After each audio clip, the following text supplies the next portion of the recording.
I'm real excited about today's session. I'm going to just quickly add Janie and LeeAnn, spotlighting them. So I just wanted to start off with just a bit of a story myself. So I have a 34-year-old son who is high functioning autistic, and we've had a special needs trust for a very long time. But about, I want to say about 10 years ago, can't quite remember, but I think it's been about 10 years ago, we realized that all our family was, even though we're getting older and we have plans for him for when we age out, we were also realizing that so was all our family members. And the next they're not supposed to do that. and the next generation of cousins weren't really that interested in being there for our son. I mean, they'd be there as a cousin, but they certainly didn't want to be there as his caregiver. And we realized that we needed to figure out another strategy. And so we went down the road of looking into hiring or setting it up with a fiduciary. And that was an important step for us because for me, a lot of the knowledge that I have that I've accumulated, to put that in the hands of somebody else who doesn't know what SSI is or what regional center is and what you have to do for each and all that, it just seemed kind of overwhelming to stick that with somebody else. And so we went down the road of fiduciary, and we've talked about it in many virtual support meetings, but I know a number of you were interested in knowing more. And so I brought on board two of my favorite fiduciaries in Orange County, and that's Janie Mulrain and LeeAnn Hitchman from Hitchman's Associates, or Hitchman's Fiduciaries, excuse me. And so they're here today, and it's going to be a very casual kind of meeting in that I have a number of questions I'm going to ask them, but if you have a question, please raise your hand. Normally we wait till the end of a presentation, but in this case, it's just a discussion. So feel free to raise your hand when you're ready. And I'm going to get started, and just I welcome all of you, and I also welcome Janie and LeeAnn.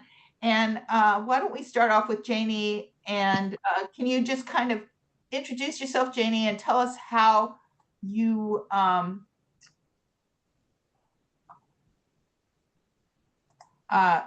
just how you became a fiduciary. Good evening, everyone. Thank you, Judy, for the opportunity to share resources and information with the collective. I became a fiduciary when I got divorced and I needed to update my estate plan. And in consultation with estate planning attorneys, I found out about the profession.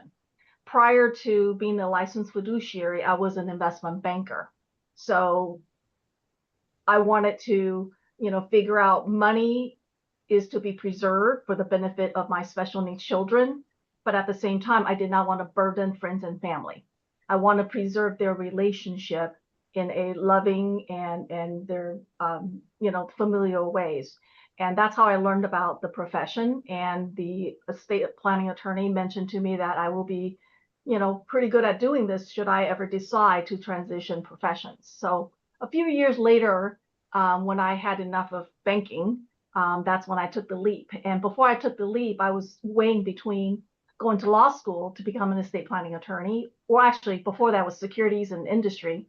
But then the fiduciary world, trust and estates just really intrigued me. So, but ended up not going to law school, but I did go to paralegal program and got a certification in paralegal work.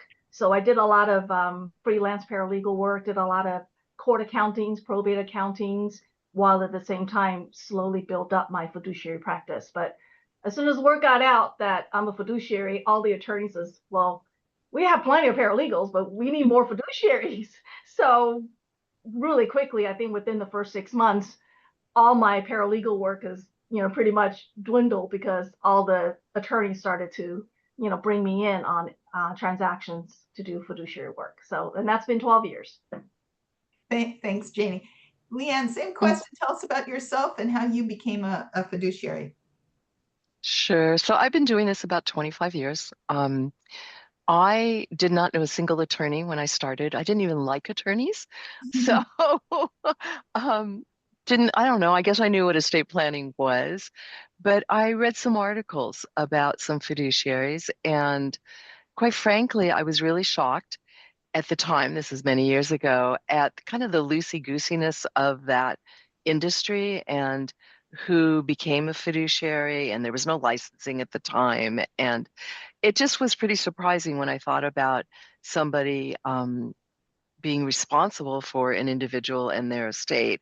I was intrigued. My background was technology. I'd worked for Hewlett Packard forever, love HP, had stopped working. I have 6 children, and I'd stopped working for a couple of years, and I did not want to travel anymore. So I needed to think about something else that I was going to do. And really, almost from the onset, I put a stake in the ground regarding special needs trust. It was a topic that I was really, really interested in. Um, yeah, just watching some of my own kids and, various family members struggle over the years. And so I began to learn more about the public benefits aspect and just the profession in general. So that's how I got started many years ago. And then for me, it was important to grow more of a firm because I wasn't young at the time. And I felt that I really wanted to make sure that there would be a succession plan in place. So that's what I did. And we have lots of technologies you can expect from an ex-HP person. Okay. So let's start off with kind of explaining what is a fiduciary. What's the fiduciary's role? I So think either of you. Okay, go ahead, Jane. I Janie. thought this will be a good segue for me to share one of the slides that I Great. have presented in the past, and LeeAnn and I could speak to about the licensure process and, of course, her concern how she got into the profession. So let me share my screen real quick, one moment.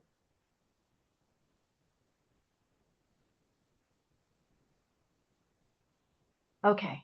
I hope everyone is able to see a map We of can the see United it. Yeah. States. Terrific. So California is the only state that requires both state and national exams. So, going back to what LeeAnn mentioned about things are loosey-goosey, we're very lucky in California to be in the front runner of having oversight and the licensure of our profession. And this map pretty much demonstrates to you that California fiduciaries have a much more rigorous standard that we have to uphold. And I will also invite LeeAnn to please put her 2 cents into the process and oversight of our profession. Yeah, there's a governing body that we have to report to. Every year we turn in information about ourselves and our caseload.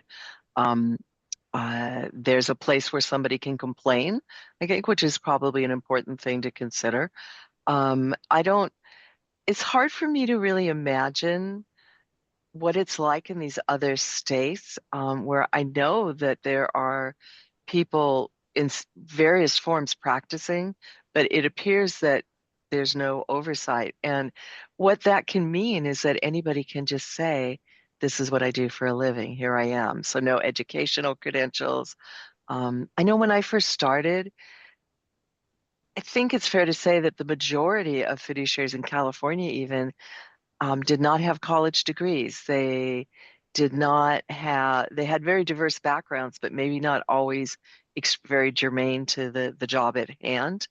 I think today that landscape is very, very different. I know when I first started, I have a master's degree in business administration, and I was by far kind of unusual in that respect. So I'm really happy to say that today we've come a long ways.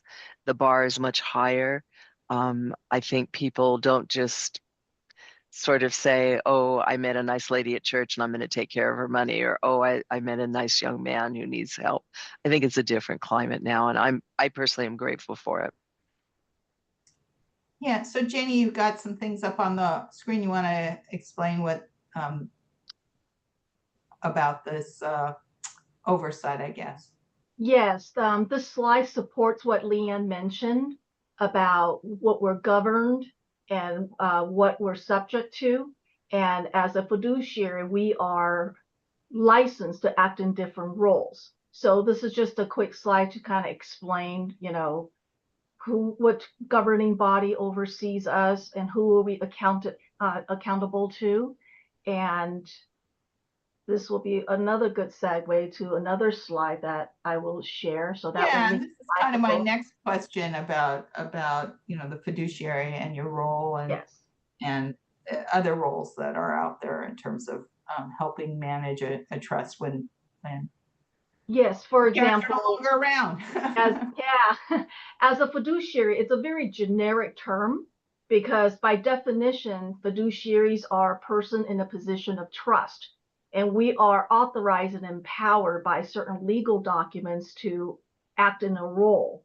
It's just like doctors, right? Doctors, very generic. You could, specialize in podiatry, or heart surgeon, neurology, optometry, or whatnot. So as a fiduciary, we could act in roles as a trustee, repayee, conservator, power of attorney, whether if it's finance or healthcare. So this illustration explains a different role.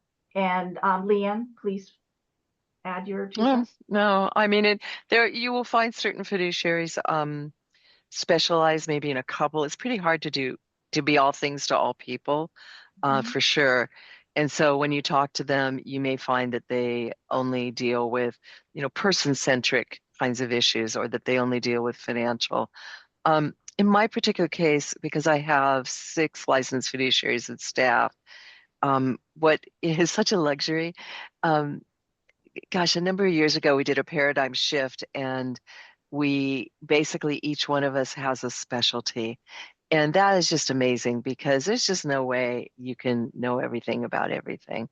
My best example is we have somebody here who is responsible for all real estate transactions and management and whatever. And you guys, I do not know real estate to that level of detail. I don't know what new law is or what this or that. And so it's really nice that I don't have to know all that. I mean, I used to feel like I was going crazy. Like on one given day, I'd be talking SSI, another day talking about, I don't know, some other, legal concept or whatever it might be. So it's a lot to know. And so I would definitely, if you're considering someone, ask them what their expertise is. So, okay, good, great. Duties. Thank you. And most of us focus the need on special needs trusts. And so the role of a fiduciary will be a trustee. So this slide pretty much explained a little bit about when you've passed on and your loved one inherits their portion that's be held within a trust called special needs trust, and what the duties are. So this is just a quick general overview of the different tasks that a trustee of a special needs trust will be managing. And above all, there's other aspects of the duties that we are also accountable for. And it's very important. There's certain distinctions that we have, self-dealing, being impartial, duty of loyalty to our client, because it's the special needs person that is our client, not the needs of others. Delegation, as LeeAnn mentioned, if there are specialties, I don't believe a fiduciary should be billing tons of hours to educate themselves before making a decision. You have an obligation to delegate specialties so that certain tasks are executed efficiently. And one of the most important part is we want to leave our money to our children when their inheritance. We need to stretch that dollar as far as possible. So one critical aspect is to maintain good books and records, and also to keep beneficiaries reasonably informed. And whether you coordinate with a conservator, if your children has a limited conservatorship, as some might have, or some of our kids are high function. So they might have a power of attorney document naming their sibling or an aunt and so forth. So collaboration with those who are involved in their life is important. LeeAnn?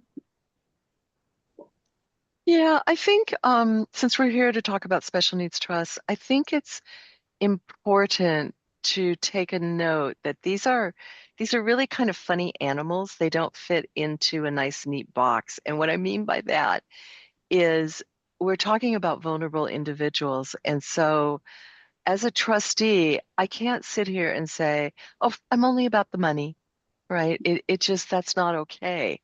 But at the same time, I'm not the hands-on day-to-day social worker, et cetera. And that's a really hard line to draw. The reason why I bring that up is sometimes we have circumstances where there aren't other people involved in the beneficiary's life, and we see something that's really, really difficult. So, for example, oh my gosh, I could go on and on with my stories. I won't do that to you guys. But one example that comes to mind is we had this beneficiary that was calling our office, and one of my team members just had that sixth sense that something wasn't right, just based on what she was always asking for. And this is going to sound really goofy, but she was asking for scads of toilet paper and paper towels and really basic things. And of course, the special needs trust can buy that, of course. But the thing that didn't add up is that she was living in what we believed to be a group home sponsored by Regional Center. And it's like, well, doesn't the group home? Well, maybe she likes the nicer toilet paper. I mean, I'm coming up with all these silly reasons why she might be doing that. But after a while, it just became too much. So we paid an unannounced visit to her. Oh my gosh, what we uncovered. Now, is that typical of maybe a trustee to be doing and getting so personal? Probably not, but in a special needs trustee, I would hope it is. Long story short, we found an unlicensed group home. We found that she was not able to get outside, that they weren't helping her get outside, that they were taking the IHSS money and the Social Security money. So I think I made maybe 3 separate reports to APS because I could not get anybody's attention. And then, of course, simultaneously, I was reporting to Regional Center. It finally got so bad, I know I really um, I was a jerk to Regional Center in the sense that I was like, okay, you're doing something and you're doing something now, or I'm going to report to I don't know where, but I'm reporting somewhere because this just isn't sufficient enough. So I would expect a special needs trustee to. Some would say, well, a trustee wouldn't normally do that, but I think if you're a special needs trustee, if your radar is off or you feel like somebody's not getting the help that they need, you need to speak up. You're a mandatory reporter. And So, it's really important the advocacy portion. As Yeah. LeeAnn mentioned about the advocacy part, because it's not about just being operating within the guardrail of a definition of trustee, because we are dealing with folks who are Mhm. vulnerable and who needs protection. And sometimes we love the fact that there are resources out there to help our loved one, but at the same time, those resources are only as good as the case manager assigned to it. Yeah. And And that's exactly what was going on. yeah, Yeah. and sometimes you have one that are fierce advocates. They're great. They're troubleshooting, finding all the different day programs and resources, and others, you're telling them they qualify for this, they deserve this, they need this and that, and they take forever to even implement anything, and you have to go up the chain and ask with their supervisors and on and on. So every case is different. Sometimes you do have to be more tenacious than others in getting the result for your clients. so let's take a step back and Mm. well, maybe I'll do it in a specific order. So, how is it that someone requests having a fiduciary uh, as a trustee when they're gone? So, typically, how do we as parents make that happen? Go ahead, Janie. Well, the first step is to nominate the fiduciary in your estate plan document so that when you're no longer able to act, whether by virtue of incapacity or by death, and that person will then be empowered to act. So many times it's post-death administration. So Okay. we get notified by the friends and family of the parent that passes away. Other times, and I do have a couple of clients where they're elderly, they feel like they cannot keep up with paying the bills and also managing their loved ones' situation. So they would resign as trustee of their own estate, and then the nominated fiduciary now could step up to act as the current trustee. So I have several of those where I'm acting now instead of waiting until the mom passes away. And at the same time, Yeah. she's able to see that not only am I paying her bills and managing her affairs appropriately, but I'm also now interacting with her son. And slowly there are rapport being built and so forth. And she feels comfortable that if anything happened to her in the near future, that transition is seamless. And it's different for everybody. Some people, I don't need you, I don't want to incur any billing, nothing, just we'll let you know when we need you. Others, they tend to be more want to be assured of this is what's going to happen. And qualifications one thing, but I also believe the right fit is also important. I had a case where the gentleman just really needed a male fiduciary, you know, and Yeah. I introduced him to Yeah. a colleague of mine and explained that, I'd like to resign so that this colleague could take over because I truly believe will be a better fit. Unfortunately, that beneficiary it got stuck to me and just really, didn't want anybody else. But slowly, within 6 months or so, we were able to integrate, for him to gain the trust of the male fiduciary, and made that seamless transition. And that fiduciary was able to be his trustee of his special needs trust until he passed away about a year and a half ago. So So, Yeah. LeeAnn, I think that's super important. I am always looking, obviously look to match personalities, but I really get concerned about the male female thing for sure. Yeah. mhm. So LeeAnn, so parent passes away, hmm and typically, what's the process for the transition to your organization taking over and acting as the fiduciary? Yeah. So particularly in these cases, we really, really want to streamline because there's usually very immediate bills that need to be paid. So what I always encourage people to do is to give me a copy of their estate plan. They don't have to. Yes, they can still change it, all of those things. But when that happens, when that event happens, if I can quickly look at those documents, I have my marching orders, and then I am going to, somebody from the family has to notify me, or somebody somewhere has to notify me. And then I am going to be very quickly ascertaining what is an immediate need payment wise. Is the person even safe, first of all, because they might be in a home that they're not capable of being in by themselves. So I got to deal with that.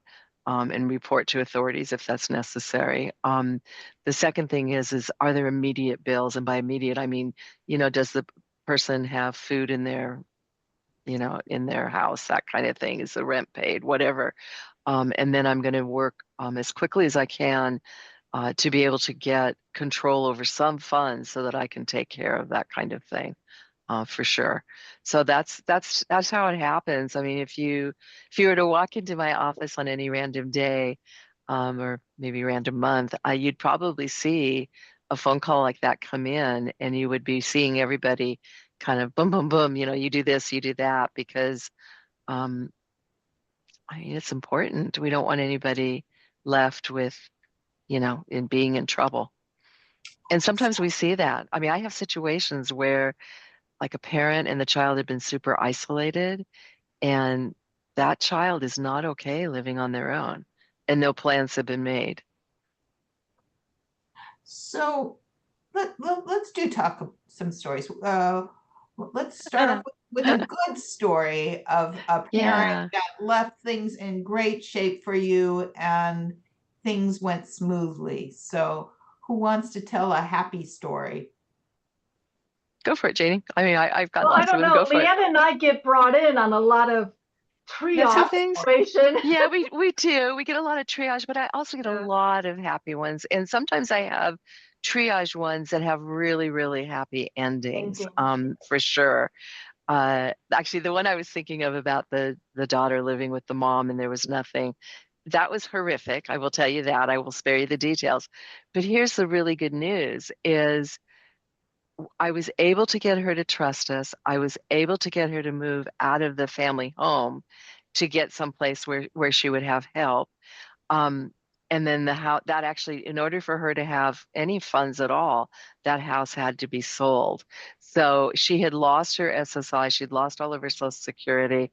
I was able to get some bridge loan. I think, quite frankly, I probably contributed a little bit of a quick loan.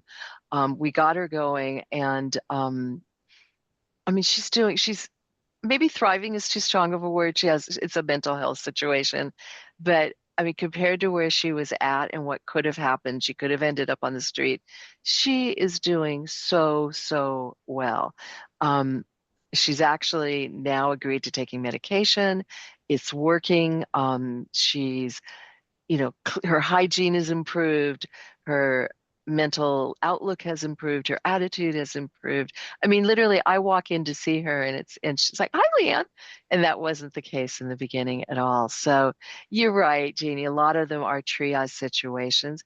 Others, though, are ones where the family has planned really well. I think particularly when there's where there's a support system in place. And that's always what I'm looking for, Judy, is that support system. I think before I do anything else. And if it's there, boy, I'm talking away to them while I'm doing my other thing to make sure that there's money and get the bills paid and all that. So there are plenty of situations where it does go smoothly. But even on the ones that maybe aren't so smooth, I think the vast majority of them that we have actually do have happy endings for them, which Thank you. makes us really proud of our work. Yeah. Jane, how about you? Some stories, a story you want to tell? Actually, I have one that I am the trustee of a special needs trust for 1 year now. So last year, I was told that mom and dad passed away, and the brother was the initial trustee. And this happened because mom and dad really wanted the older child to be responsible. And Mhm. I think that's common, right? We Right. assume that the older child will handle everything. The number one no-no is to, leave everything to the older child, thinking that they'll just take care of it. But we already know that that's a bad idea because you want to make provisions for your special needs child, not just the elder. So, but I explained to the older brother that, to make your parents comfortable because that is their wish, allow them to name you as primary. But I could be nominated as the alternate. That way it satisfied your parents of wanting you to step up and help out, but it also give you an out. Because should you find that you're not capable or you just don't want to, you just have to resign. And then I am now activated to serve. So, and that's exactly what happened. Pretty quickly upon the second death of the parent, he was able to step up and do the basic stuff in the beginning with the help of his estate planning attorney. But the moment that the special needs trust gets funded for his younger brother, he immediately resigned and I took over. Yeah. And when I take over, I begin to have meetings with both the older brother and the younger brother. And this younger brother had mental health issues. He was homeless at one point, he was on drugs, but now he's clean. He's in an apartment that the Special Needs Trust pays for. Unfortunately, right now we're working on some type of a controlling relationship situation where, as a mandatory reporter, I had to make a phone call to APS, and I facilitated having the social worker come to my office so that she could meet with him outside of the presence of his Yeah. they're not married, so I guess his significant other, and that way he's able to explain things freely and so forth. And there was some type of identity theft going on as well, so I was able to explain to him that I'll help him put a freeze on his ID, And so there's no more future credit to be issued. We'll order a credit report and we'll help clean up. In the meantime, the trust is safe. It's paying for his part of the rent, his needs, while at the same time, he's still learning to advocate for himself to have a healthy relationship.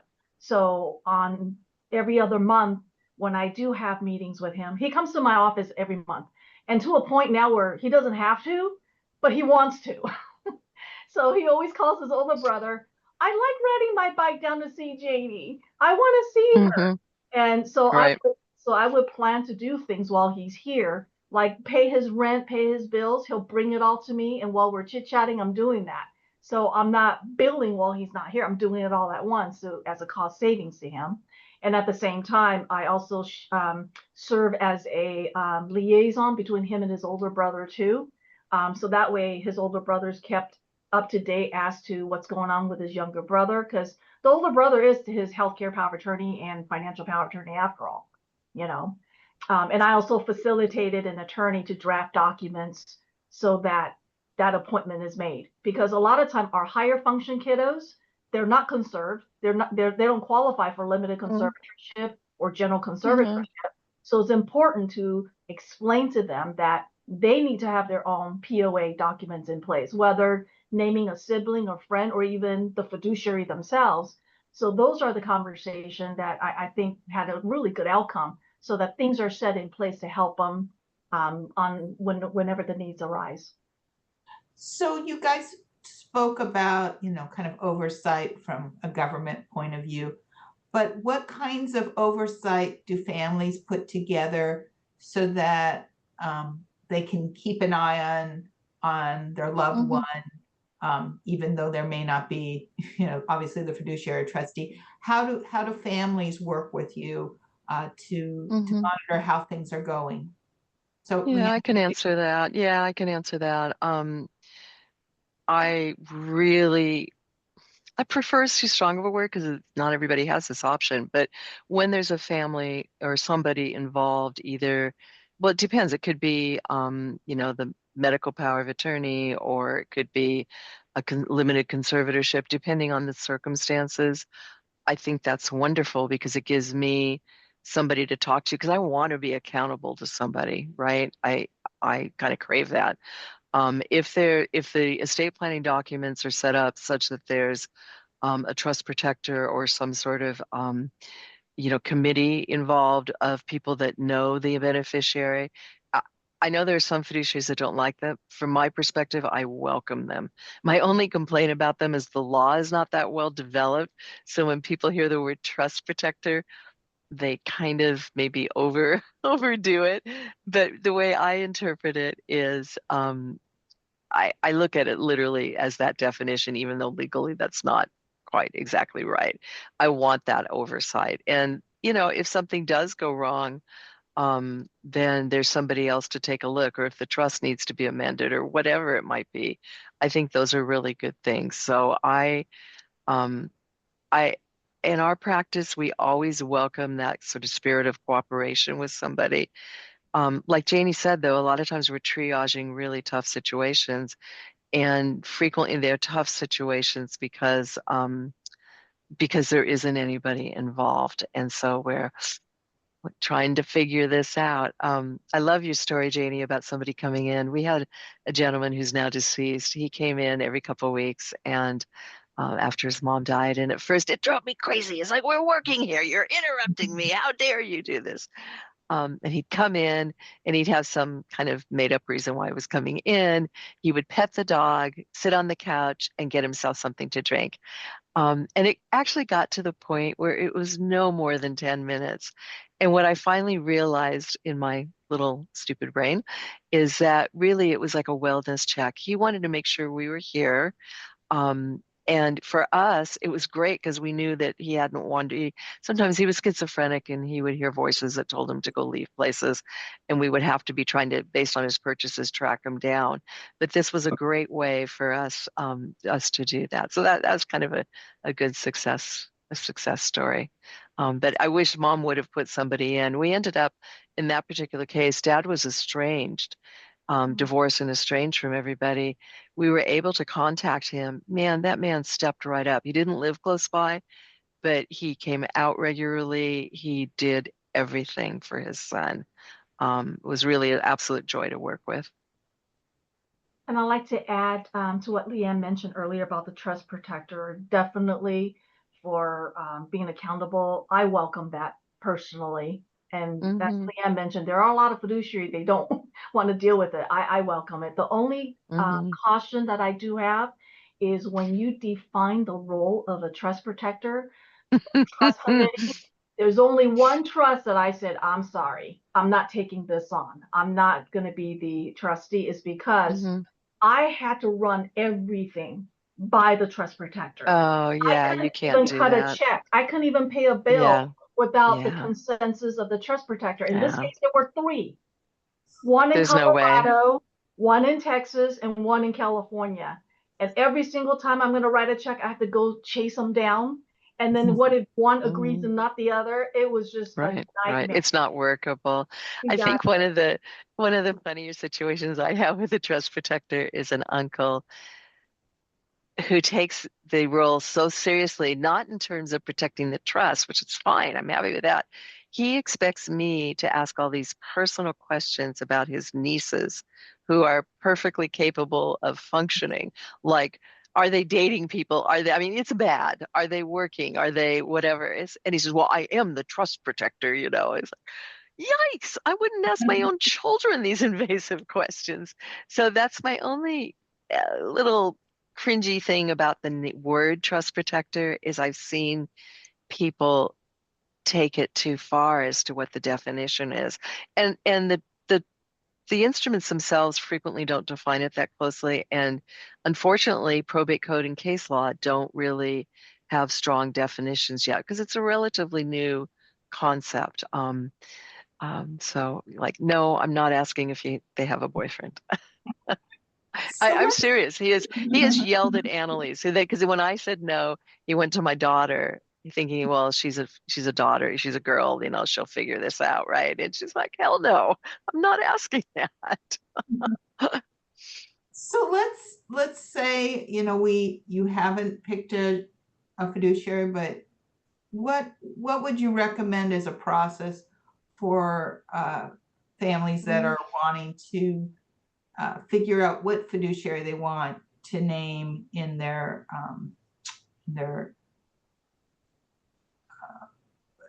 documents? So how would you go about it? Janie, you want to start? What do you recommend people to do as a process? the process of naming a fiduciary. No, of finding one. Oh, okay. Let me. Actually, you know what? Let's take a step back, Jenny, because there was a point you made to me offline that you wanted to make in terms of the option of a fiduciary versus a family member or a friend. And we were talking a little bit about that, and wanted you to, this might be a good spot to discuss that a little bit. Okay. And I do have a slide on how to find one, but backing up to what you just mentioned, are you guys able to see the slide that I just shared? No, share again. I Oh, had share taken down again. the share. Yeah, I had disabled your share function for a little bit while we were talking. Okay, can you guys see? Yeah. Okay, so people will ask, well, what am I looking for? What should I look for? So this is a quick slide that talks about what is an ideal trustee conservator. I mean, similar to what LeeAnn mentioned before, we can't be all for everybody. And also, when you're in the position of making decisions, you're kind of jack of, all trades, master of none, kind of. Mhm. So Exactly. every family is different, every beneficiary is different. So some kiddos are higher function and they just need oversight and facilitate independent. We all talk about the least restrictive environment, right? So one of the tools we have is issue them a TrueLink card so they have some type of independence with oversight, but others they just cannot. So a ideal trustee have some of these characteristics and traits, And one of the major benefit is, being a trustee of a special needs trust is knowledge of public benefits, health and administration, insurance issues, care of the person. If that's more prevalent, if we take on, say, mental health issues, it's very heavily, health based. Or as somebody who could go to college and very independent, well, you need somebody that has good handle on investments to be able to finance cost of college, housing, and so forth. So this is just a quick summary of what do we look for? What kind of characteristics of a good fiduciary ideal trustee? LeeAnn? I think that's absolutely right. You need to have this. But and then how do you actually find them? I really think it's word of mouth, and I think it's a lot of times through your attorney. If you have somebody, particularly if you have somebody who has a specialty in this area, they know who's okay and who isn't. They over the years they'll have a sense of who's committed and who do they see at training classes, right? I mean, that's such a basic thing that sometimes when I talk to somebody, they talk about, oh, I do special needs trust, and I think I've never seen you at a training class, and I'm always at these training classes. Like, where are you? or maybe somebody who has a very narrow definition of what they will do. And I kind of wonder what happens if they have such a narrow definition. Like the biggest one is, I just will not touch anything that has anything to do with mental health. Well, the reality is that there are a number of other diagnoses that can creep into the mental health area.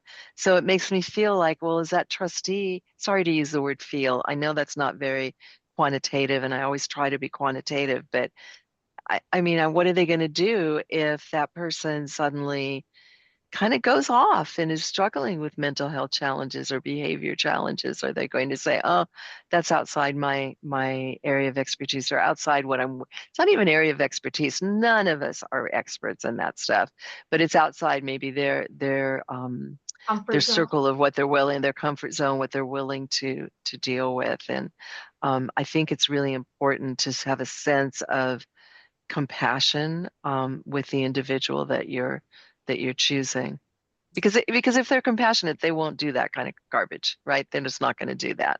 Yeah.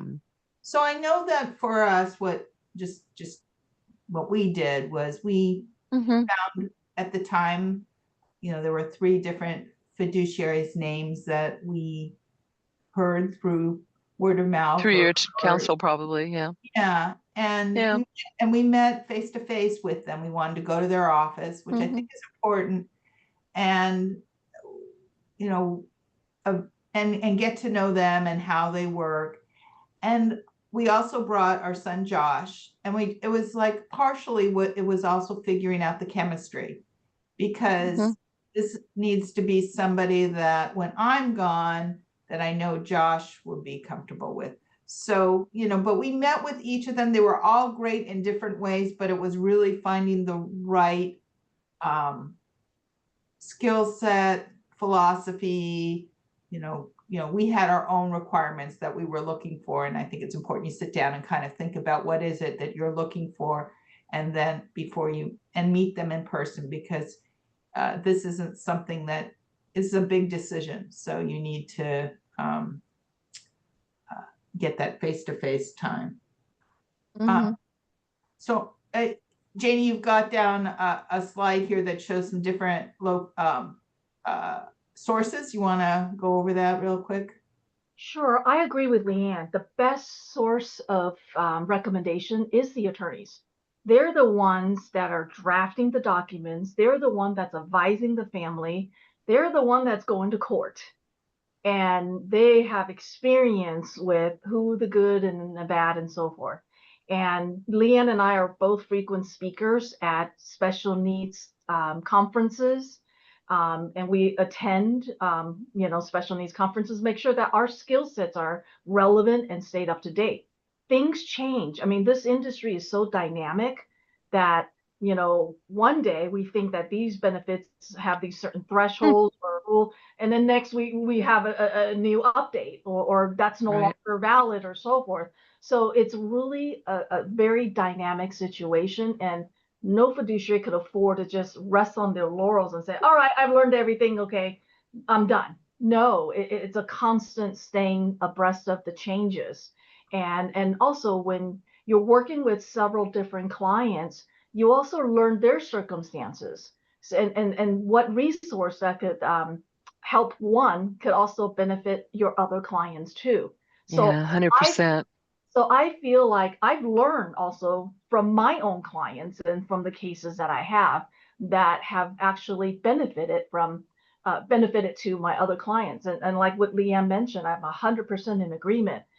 Some fiduciary do stray in within a certain pigeonhole as to type of special needs trust they're managing, but then they're missing out on all the what we call comorbidity in terms of our diagnosis of our kids, right? A Mm-hmm. kid could be Right. diagnosed with autism, but they might have some sensory processing disorder. They might have ADD Exactly. and so forth. Well, same thing with a special needs trust. The way we manage our clients, our caseload, the benefits, and different resources, it's very much dynamic and interconnected. So that's my 2 cents. Okay. So you want to take this down so I can see, I want to be able to see our audience here. But what scares you the most about all this? So how to find a good attorney to do your trust. Oh, there you go. I can answer that one. There are not that many that specialize in this area. And I don't think a week goes by that I don't hear from some parent that says, oh, my attorney knows everything. And like I've never heard of them. They're an estate planning attorney, which is fine, but they're not a specialist in the special needs area. And the way I can figure that out pretty quickly is I take a look at their website and I ask just a few questions. What will happen when my child turns age 18 with respect to his SSI? And if that attorney can't answer that question, they're not a special needs attorney. Okay. So you should be there's nothing wrong with regular estate planners, but if you want anything that is maybe has additional robustness, I think you really need to be with a special needs planner, or maybe you need a combination of both. I'm not trying to oversell attorneys, but let's say somebody has a whole lot of income producing real estate and their attorney that they use is an absolute expert in that, and they're looking at tax basis and they're looking at all that. That's probably not the right person for the special needs component of it. And the special needs component attorney may not be the right attorney to address all these tax issues. So sadly, you may have to go to multiple sources. Sorry, but I want you guys to get the best solution that you can get. So we've had two special needs trust attorneys speak to our group.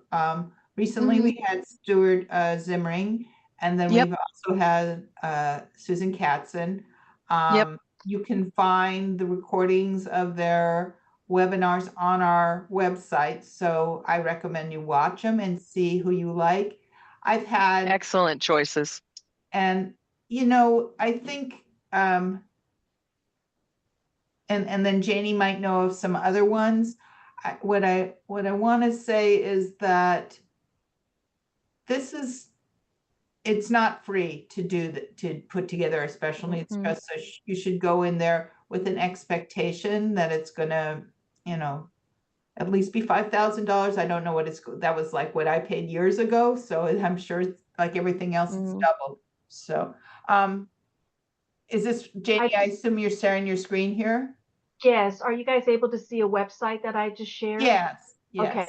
So I echo what LeeAnn mentioned about specialists, because there are estate planning attorneys out there that have subscription programs to drafting documents. And they think that it's a simple of drop down menu. I'm going to put this paragraph here. I'm going to throw this in and all that. Well, it's a template thing. You're not looking for a document service. You're actually looking for guidance and counsel to formulate a product that suits your family's needs. and with the danger of utilizing estate planners that are just throwing things in, I've had a lot of trust that came my way. And after I read it, I'm thinking, I can't do this. There are terms in the trust that conflict with one another. For example, they will, on one area, they will say that this is sole benefit and the trustee cannot spend any money that jeopardizes Yeah, that's even the a classic. dollar of the Yes. benefit. But then Yeah. somewhere else it says, oh, use your discretion. And so I'm thinking, okay, I got two conflicting, Yeah. terms here. And a good Yeah. attorney will know, and when they read it from beginning to end, that's a problem. It's somebody who's trying to throw everything in the kitchen sink in and throw the garbage in, garbage out. So that's why it's important So, to really find an so attorney to specialize in elder law. and one other thing to add is that if your child is benefiting from SSI or SSDI, the government may want to see your special needs trust. And if it's not written correctly, that may affect your child's benefits. So you need to be you need to be sure that whoever you are aligning with to write your special needs trust is aware of the laws and is monitoring that, because the laws do change. And so you need to be aware of that. So there's a bunch of questions in the chat that are kind of related to this, Janie and LeeAnn. So one person says, Yeah, the last one's a good one. Can the trustee be paid out of the SDP budget? I don't think so, but I don't know the answer. It I doesn't don't seem think right. so either, LeeAnn. And I don't think so. Doesn't seem fair at all. No. And the question Carla asked, like, where do we start, with the attorney or the fiduciary? And I like to take this opportunity to mention that LeeAnn and I are not attorneys. We're not allowed to give you legal advice. We will definitely know the answers to most of the questions, but that still does not allow us to apply the law to your situation, because that's giving legal advice. So that's why we always say start with a special needs attorney, and they have a fiduciary that they're familiar with, that they know, and they can make the recommendations. And LeeAnn and I could definitely make the recommendations, but it's critical to start with the attorney, because they're the one that's building. Absolutely. And so there was a person who said that their child got the diagnosis after. Most attorneys will do the first meeting for free, and you should ask them to just confirm that, the first consult, and ask them for that advice in terms of should you start from scratch or not. We shouldn't be telling you that, but you should ask an attorney. It's just based on how are you going to be leaving the money? Do they currently have benefits that they might lose if they were to inherit a large sum of money? So you need to control that money. Are you worried about who's going to be managing your child's assets and helping them after you're gone? So if the answers to all of those things are yes, then you probably need to be thinking about a special needs trust. If it's no, they're just going to be fine and they're not, I've got this all under control, maybe not, and they're not going to get any government benefits and those aren't issues, then the answer may be different. But you need to be mindful of the reasons why the special needs trust exists and what you're trying to protect for your child by having that. Yeah, and I think just also, I mean, by all means, talk to the attorney, get a feel for them. Most of them will do a free consultation, but just understand, in like a 30-minute free consultation, they can't give you the design. I mean, it takes more in-depth research in back and forth. So I think you're more looking for, can I work with this person? Is it a good fit? You're not going to say, oh, after 30 minutes, I like what they're designing for me. It's not fair to your child. It's not fair to the attorney. Okay, so I'm going to just kind of take some of these questions and Sure. we'll go through them. We already talked about finding a good attorney. this is new to me and I don't know where to start for my high functioning autistic daughter. So it's kind of like, where do you start? I'll give my 2 cents. I would watch some of the videos we've had on special needs trusts and just I get agree. a bit familiar and kind of figure out, okay, step one might be to find the attorney. How about you, Janie or LeeAnn? Where would you suggest somebody start? Or go to one of these events that you talked about, Janie and LeeAnn. Yeah. Oh, I think just looking at some of the videos. Stephen Dale's got a ton of videos on On his YouTube. website that are excellent. They're free. I would try to get as much information. Again, just don't expect a 30-minute consultation to sort of set you on the path. You need to do some homework ahead of time to start thinking about things, and then you'll be much more effective in knowing what you want. And I know I'm being harsh on that, guys, but it's complicated. And the consult is for you to feel if you have a good rapport with that attorney and the style. Exactly. Not so much getting your Exactly. questions, because those Yeah, are the exactly. technical stuff. Those are what you're paying them for. The consult is, when I'm asking them general questions and the style that they work and the services they provide, how do I feel in my gut when I'm talking to them? Yeah. Is she or he rushing me and feel like make me feel stupid when I'm asking these questions, or are they patient and explaining things to me? So again, it's very much of a feel of knowing that, yeah, I like this person and how I feel in meeting them, and I could take the next step, and hire them and pay them for their expertise. So I agree with LeeAnn. Nothing about the technical stuff. That's all subsequent. Okay, terrific. All right, so here's another question. Would there be a situation where you, as a fiduciary, could be appointed to assume multiple roles? For example, could one person be both trustee of a special needs trust and guardian? That's such a hard question. I can give you my opinion. I'm very hesitant to do it because I feel like there could be a conflict of interest at some point. However, on an exception basis, I have done it because there weren't really good other alternatives. Yeah. Yeah, and actually when I say that, guardian's on a good example probably, because usually what it is I'll agree to be healthcare power of attorney because the person has capacity to appoint me. I have done that. And back to what LeeAnn mentioned earlier, we want to be accountable to somebody. So before Yeah. anything, I'm not accountable to anybody. If I'm a trustee and I serve my client my annual accounting, I like to serve a copy to the financial POA. But if I'm also the financial POA, that's that natural conflict of interest we're talking about. But we do understand there are exceptions. I mean, I have a client where I am everything for her. I'm her healthcare power of attorney, I'm her financial power of attorney, and I'm also her trustee of her special needs trust. And we structure it in a way where she has her Social Security income. Even though I'm her financial power of attorney, I don't do anything. I mean, she manages it. That's her spending money. But the thing is, when it's time to, serve her with accounting, I'm very glad that she has an attorney. So I serve her. So that's a ground for me that her financial POA, I'm not putting a natural conflict of interest. I'm serving her counsel. And that is a fee that she approves, because it takes him, I mean, he almost never bill more than an hour to review my accounting.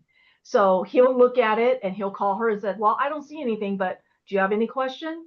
Do you want to talk about it? And normally she doesn't, because I'm really, on top of keeping her informed and so forth.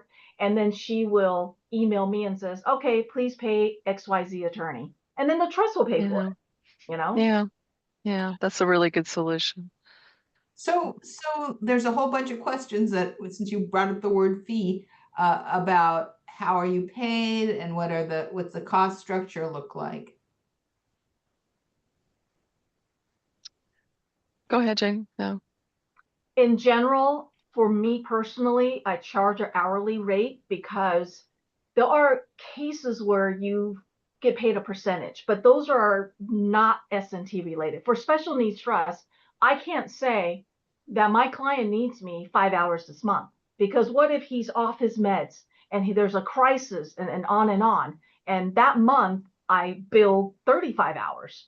And I think it Mm-hmm. needs to be fair both ways. I should not overcharge you based on a Mm-hmm. percentage if I'm only expending 5 hours this month for you. But at the same Mm-hmm. time, it's not fair for me to get compensated for only 5 hours, but yet I've expended 35 hours. So it has to work both ways. And our kiddos, they got ups and downs, right? We love to get to the maintenance mode, but there are just some times where you need to expend more time. So that's why almost always, I mean, I don't have any S&T where it's not an hourly rate for me. And I don't want to say, absolute, because you never know when that one exception happens. But in general, I charge hourly rate. And, with staff and so forth, it's as, there's certain things that are data entry, opening mail, prepping the bills. My staff handles all that at a lower billable rate. I'm still responsible, I'm still liable, but I operate like a law firm so that the lower tasks are billed at the cheaper level. LeeAnn, you want to add to that? Yeah, we have moved toward a fixed fee schedule for many of our SNTs. And one of the reasons for it is, so this, I don't want to go on and on here. I'll try to make this succinct. What we wanted to have better solutions for SNTs that were not huge. And so what it just really upset me when I'd hear fiduciaries who maybe didn't even have that much expertise in the field. Oh, I only take ones over $1 million. And Mm-hmm. the problem is nobody knows how much they're going to have when, if the parent lives to be 100, there may not, there may be four or $500,000 left. And so what I've done with the help of one of our attorney mentors is I've come up with a percentage-based fee. I publish them, anybody here can look them up. I do sometimes do hourly though on special needs trusts. There are times when I don't apply that. But what I was trying to go for is if somebody had a $500,000 trust, that they could still have a fiduciary, that they could know how much it was going to cost them. And do I lose money on them sometimes? Yeah, many people think I'm crazy for doing this. Um, time will tell. I don't know. I don't know if I'm crazy. I might be crazy, but that's just been my approach. I think one of the advantages I do have is because I'm a larger practice and we do so much of this work, is my whole team here has gotten good at it and fast at it, and we're just more streamlined than I think a traditional one-off fiduciary who wears all those hats. I think they have to go look up what the public benefits rule is, or they don't necessarily have templates for how they're going to develop a spending plan or whatever it might be. So I'm not saying that we're perfect or that we know everything, but I think we've had enough repeatability that we've gotten better at it. But I could be wrong. It could be that I get egg in my face and it doesn't work. I don't know. So I think this next question is interesting. And Janie and LeeAnn, you want to describe it? So this was Suzette's asking this, and this was of concern to me too. So what is the structure of your firm, small or large? What is your succession plan? And then do you function as a care manager or do you hire them? So why don't you go first, Janie, Yeah. and talk about the structure of your organization and what your plan is. Currently, I am the only licensed fiduciary in my practice, and I do have staff. One of my staff person has been with me for 5 years now that I've mentored, and I've encouraged her to go get the licensure. Sometimes she gets scared off because, Leah and I take a lot of litigious and difficult cases, and that tends to scare some people off. But I explained to her she doesn't have to take those kind of cases. But she will be licensed by the end of the year. And she is 20 years younger than me. So she is my succession plan, meaning a lot of times we are already named as I'm the first person, she's the second. And I'm thinking about adding more fiduciaries to my practice as I go along, but it's on I'm very careful because I have a system of how I like to manage my cases. And when I find other partnerships that they take on, there might be difference of opinions and so forth. And sometimes those partnership doesn't last for one reason or another. So that's a question you need to consult when you're interviewing fiduciaries. How do I know if, if you guys are best friends and you're in this fiduciary practice together, how do you keep each other abreast of what's going on with the case? Do you have monthly meetings? Do you get double charged? If you talk to each other, am I being charged by both of you for the time that's expended? So those are all valid questions. And I can't say 100%. Yeah. And I can't say which is right or wrong. Again, it depends on the circumstance and how the person runs their practice. Yeah. So that's how I function. Right now, I'm the solo, but my assistant will become a licensed fiduciary by the end of the year. And she is my succession plan. And who's to know, someday I might want to sell my practice. I get invitations all the time. I have other fiduciary that ask me to join their group, but I've just not found it enticing for me to do that. So Okay. Thanks, Jane. And just so people know, you can have your trust set up so that if Janie were gone, that your attorney or the the committee could then find an alternate. So it doesn't necessarily have to come from the same firm. But LeeAnn, talk about your organization. And I'd like it to catch up a little bit because I know that you've grown quite a bit. So yeah, we have. There's 10 of us. So we have 6 licensed fiduciaries. 2 of my kids are my succession plan. Been here quite a while now, 7 and 10 years respectively. So they're really kind of independent, but we actually, it's so funny you say that, Janie. How do you manage all the inner workings? And yeah, we do have regular meetings, and and we know we don't bill times however many people and all that kind of stuff. So that's a big deal. So that's what we do. Yeah, with me breaking my ankle, it's been pretty clear that I wasn't very effective. It did. It's kind of like Josh going to Canada. Yeah. So things are humming along. Hopefully I'm missed. So yeah, that's how we structure it. I am so fortunate to have long-term employees. We have always, for me, one of my goals besides serving the clients we serve was to have a firm where we employed people well and where people had training and they have 401k plans and they have health insurance and they have all that kind of stuff. So I definitely don't make as much as if I was a sole practitioner just taking it all in, but that wasn't my goal. My goal was to grow a firm that had a longer life span and that treated employees really well. And gosh, I've had people here. I've only had one person leave in the last couple of years. I think Actually, one 2. time, One moved out of state, and the other one just left, which I was glad she left after a year. She wasn't the right. She just wasn't the right fit, quite frankly. She really wasn't. And so her leaving kind of forced me to recognize that, which was good. I think at a conference that LeeAnn and I were speaking, it was pre-COVID, and we happened to be eating breakfast and chatting, and we were commiserating with each other about the difference between how we structure our company, because we do offer pay time off, insurance, 401k, and so forth. And we have an office and we run a staff. And our hourly costs rate money. And also E&O, we have malpractice insurance and things that we go above and beyond that's not required of us. We have all of that, workman's comp, I mean, on and on and on. But at the same time, compare us to, say, a solo practitioner who has a home office, and their hourly rate might be cheaper, but or maybe not necessarily. Or maybe not, I know. Yeah. So you're looking at the support, you're looking at efficiency, you're looking at also the skill set, and you're also looking at coverage. So I think, both of our practices are similar in those ways as to compare to some, just, again, I'm not saying right or wrong, solo versus not. It's just depending on consideration. So let's move on to some other questions. One person. Okay, and I'm gonna have, my ride is here, so I'm gonna have to cut myself off in about 5 minutes because I can't drive myself home. No, go ahead, keep going. 5 more minutes. Right. Okay.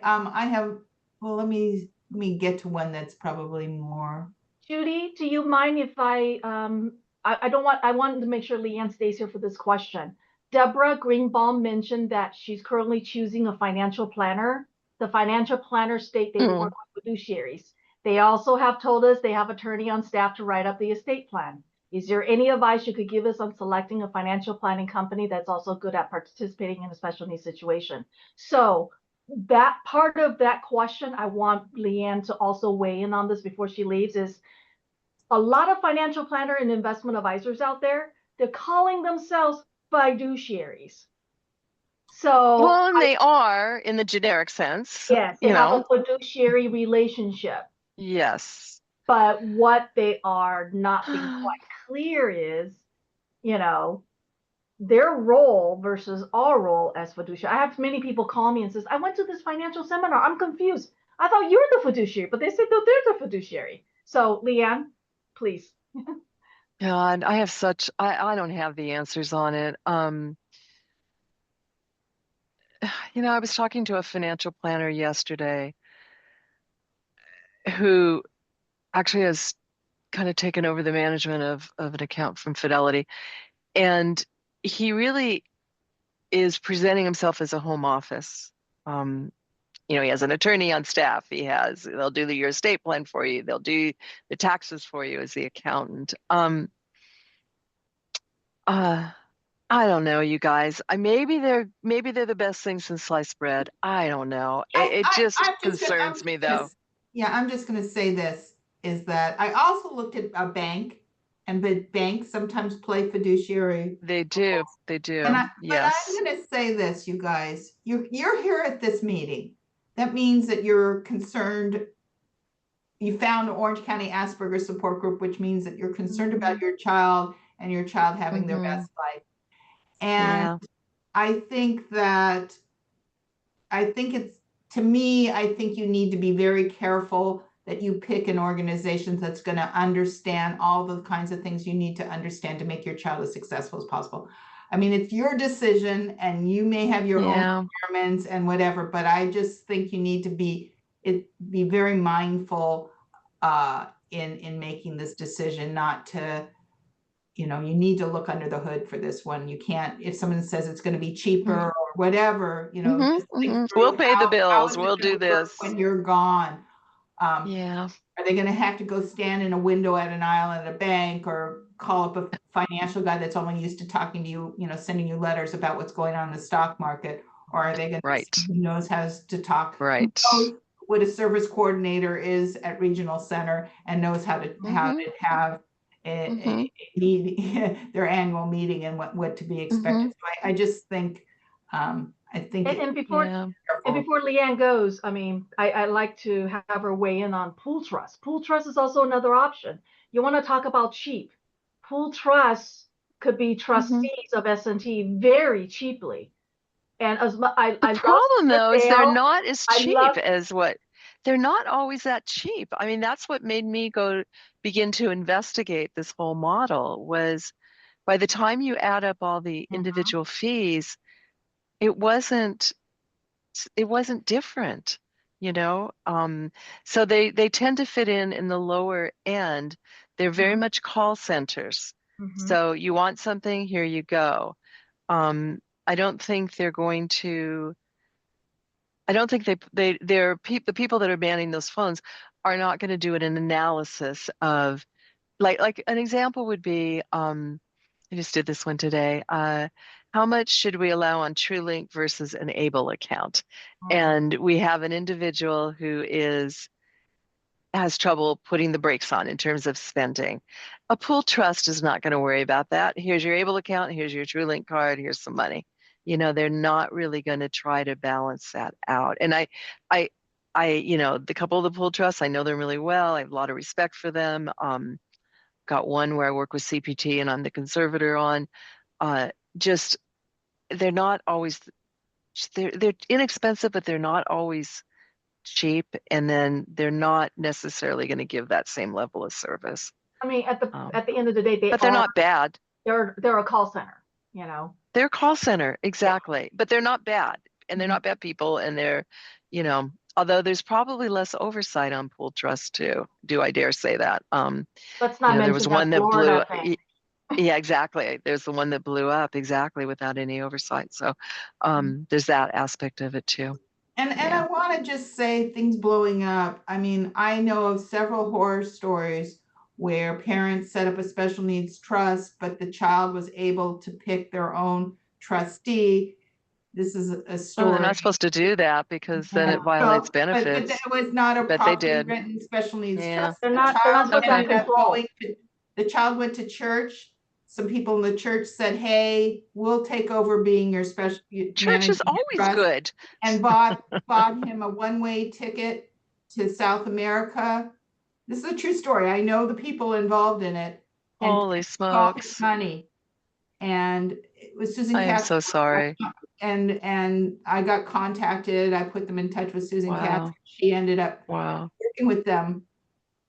And I think Golden West was the fiduciary that ended up helping him. But he was able to come back, but the fiduciary had to, had to help him put things So back sorry. together again. But it's just an example of why it's really important as parents for us to make sure that we have the right people involved and that there are protections. So it's not, it's a, some of the biggest vulnerability is just people putting trust into the wrong people. And so just being very careful. So LeeAnn, you have to leave. Is there any other question, Janie, that you think you want LeeAnn to weigh in on? I'm glad. No, and I think we've answered it all. I'm just glancing at we address all the questions. Okay. Yeah. Okay. I thank LeeAnn and Janie. Thank you so much. You're welcome. And I'll put like I said, this session is being recorded. I'll put your contact information in the email so that people can get a hold of you if they want to after we're done. I will say one thing about Peggy's question about special needs, about using your self-determination fees. I did work out something where I was having the fiduciary, I put money aside in the self-determination budget for one of the members of the fiduciary to do some financial training of my son. And I set that up because I wanted him to learn about budgeting and I wanted to have more experience with the fiduciary. That makes sense. Yeah, that makes sense. I'm not doing it, but it did get funded. So yeah, that seems, because that's training. Yeah, that's a different thing. But that's different than saying pay for doing my special needs trust or pay for the fiduciary themselves. It was more of a specific role that would fit under the categories of service codes for self-determination. Yeah. Okay. Wow. Thank you so much, Janie and LeeAnn. Thank you, everybody, for attending. I really appreciate the work you guys do. And I've seen both of you speak and know you both very well and appreciate the service that you provide to this community. So thank you so much. Thank you. Thank you. Appreciate you. Have a good evening, everyone. Yeah, thanks, guys. Thank you. Good job taking care of your kiddos. Thanks. Bye, everybody.